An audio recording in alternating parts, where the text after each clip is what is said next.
E poi nel libro ovviamente, oltre a provare a spiegare le cose che stanno succedendo, ci sono anche delle proposte concrete, perché l'altro rischio che vedo io è che la gente pensi che non c'è niente da fare e che o si convince la Merkel a cambiare tutto oppure bisogna versi quello che viene.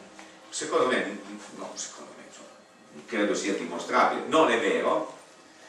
Io lì ho provato a mettere le cose da fare, sia a livello europeo, che cosa noi cosa pensiamo sia giusto fare a livello europeo, ma anche tutte le cose che si possono fare a livello italiano, anche se la Merkel è totalmente contraria, cioè rompere l'idea che prima c'è bisogno di fare la rivoluzione, di cambiare il mondo e poi cambieremo qualcosa. No, si possono fare delle cose domani mattina se si vuole. Il governo Monti, se volesse, potrebbe fare una tassa sui grandi patrimoni, non c'è bisogno di convincere la Merkel.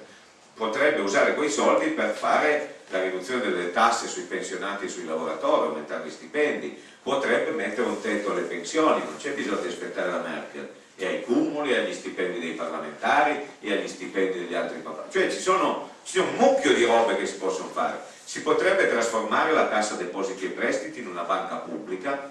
Cassa Depositi e Prestiti è la struttura, diciamo, quella legata alle poste, è quella in cui voi fate i buoni fruttiferi, la Cassa Depositi e Prestiti, la Cassa Depositi e Prestiti presta i soldi ai comuni per fare gli investimenti.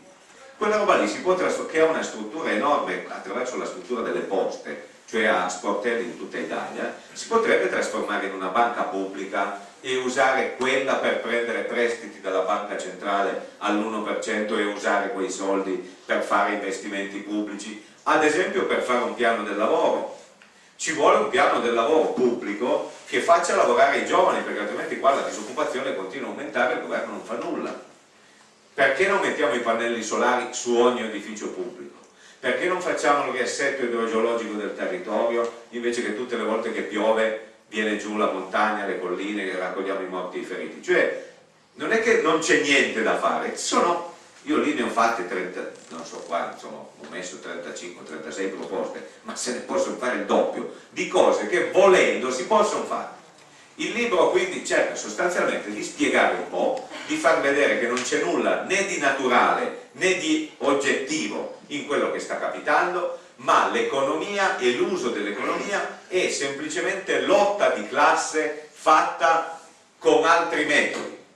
Noi eravamo abituati a pensare noi, il padrone, il caposquadra, la discussione, i carichi di lavoro, il salario, e fino lì capivamo tutti cos'era la destra e cos'era la sinistra, chi era un compagno e chi era un ruffiano, chi stava di qua e chi stava di là. Questi hanno spostato il livello a un livello che sembra naturale e nessuno capisce più niente.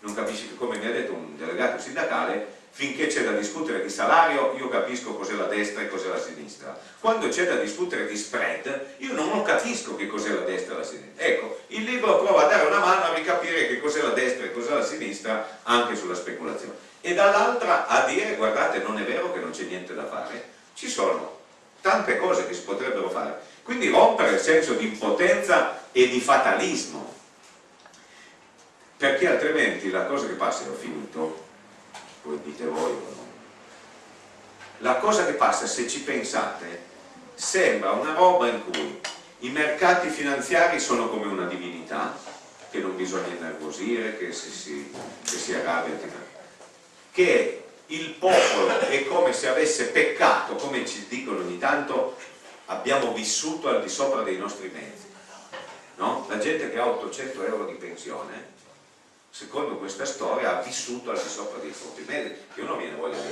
tirare un ceffone, perché dice, ma cazzo, varrà per qualcuno che ha vissuto sopra dei propri mezzi, ma non è che la gente normale italiana ha vissuto al di sopra dei propri mezzi.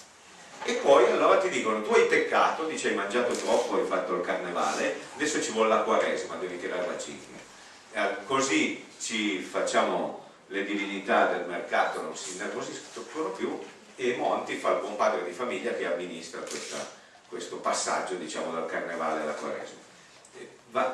Questa cosa qui che gira nella testa della gente va smontata, altrimenti la gente capisce che c'è qualcosa che non va, perché vede che più manovre si fanno e più la crisi si aggrava, più ci sono disoccupati, meno soldi c'è in tasca, quindi la gente lo capisce che che non funziona, che tra le parole che dicono e le cose che succedono non c'è relazione. Però le parole, le uniche parole che ci sono le loro, quelle che la raccontano così. Ecco, il libro cerca di dire che la si può raccontare in un modo diverso e che come sempre bisogna, che per riuscire a cambiare le cose, di riuscire a litigare con loro allo stesso livello. Ed è per questo che l'epigrafe del libro è la frase di Don Milani, quella che dice: l'operaio sa 100 parole e il padrone ne sa 1000, per questo lui è il padrone. Io penso che oggi siamo esattamente in questa situazione. Non è analfabetismo di saper leggere e scrivere, ma loro è come se parlassero una lingua che tu non conosci, no? L'uso incredibile dell'inglese non è casuale, no?